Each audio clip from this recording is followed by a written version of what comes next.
Buongiorno, quella che state per vedere è l'intervista esclusiva rilasciataci dal Mº Elam Rotem, fondatore e direttore dei Profeti della Quinta.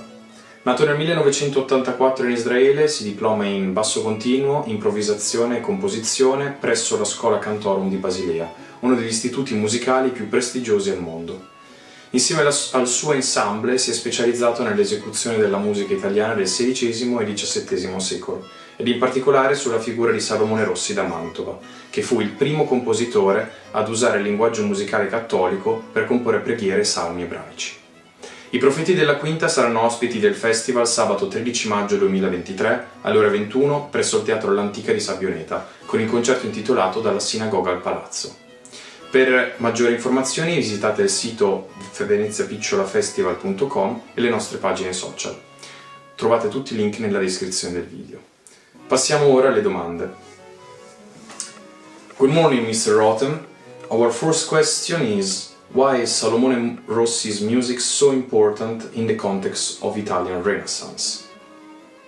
Salomone Rossi is exceptional for several reasons. The most obvious reason that people mostly know is the fact that he was Jewish. And this is indeed very special because Jewish people in that time, in most places in Europe, were not artists and did not employ themselves in music. And Salomone Rossi not only was a musician, the entire community in Mantova were artists and musicians and dancers and theater actors, and they took a great part in the community in Mantova, the general community, that is. They worked for the Duke, for the Gonzaga family. So this is one very special thing about Salomone Rossi. The second is that he published a lot of music in different genres. So he published Italian madrigals, probably the madrigals he sang with his troops in the palace. And then he also published instrumental music. And this instrumental music became really the basis for how instrumental music for many decades in Italy will be. This concept of trio sonata with two upper voices and basso continuo. Salomone Rossi was the first to publish such music, and this really took on in Italy. And then, of course, he's very famous for also publishing music in Hebrew. And it is, in fact, the first published music in Hebrew. So you already see from all these things that I said just now, how special Salomone Rossi was. Thank you for your answer. The second question is, the king of Gonzaga family from Mantua fostered and supported the birth of opera, so much so that the Teatro L'Antica of Sabbioneta is the first theater in modern history. What is the relationship between Rossi's music, sacred and secular, and the world of the theater? So, as I said, both Rossi and other members of the Jewish community in Mantova participated in the events of the court. And it is almost certain that Rossi participated, for example, in the performance of Monteverdi's Orfeo and other operas of Monteverdi. They probably played together.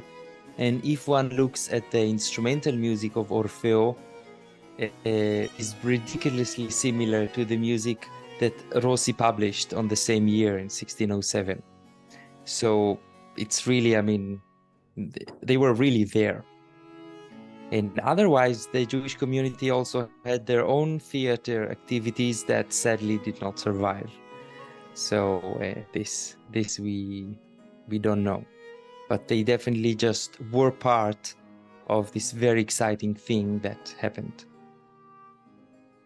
The third question is, the Jewish presence in the territories ruled by the Gonzaga has always been important. What influences of either the first or the latter are appreciable in Mantuan music? Yeah, this is very hard to say. The only thing we have is the music, and I think it's not possible to say that there is such a thing as Jewish music. The music of Salomone Rossi and probably the music of the other Jewish people who worked there were just like normal music, like not especially Jewish. They were just artists like any other. The fact that they were Jewish, at least there is no evidence that it, changed the way they played or, the melodies that they used or so on. They were just professionals and they acted as any other professionals. The only difference being that in their own community, perhaps they did other things. But for the court, they were just as, standard professional artists.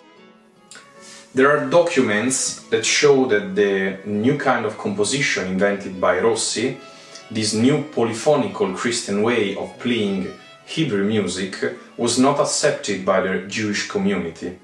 Was there any clash between the two visions? Well, what you refer to is the idea of indeed bringing this music into the Jewish community. And this is an inner discussion in the Jewish community whether to allow such a thing. Mm-hmm. And it is clear to us that in Mantova they indeed allowed it and they encouraged it and they thought it's great. And the idea of Rossi and his supporters were to bring this idea outside to other Jewish communities. But sadly, this idea could never have worked because in other Jewish communities, there was not this vast network of artists and, musicians and singers. So this could never have worked in any other place but Mantova. And indeed, just some years after the publication, there was the war in Mantova and all the Jewish people were sent away. And this was the end of it. So this very special situation of the Hebrew music was really only in Mantova, then in Venice for some years, and this is it, and then it died completely. Until our times where we now sing it again. Have you ever been to Mantua and in particular to Sabbioneta? If yes, what amazed you most? And if not, what would you expect from this trip? So I was in Mantova several times and I completely love Mantova.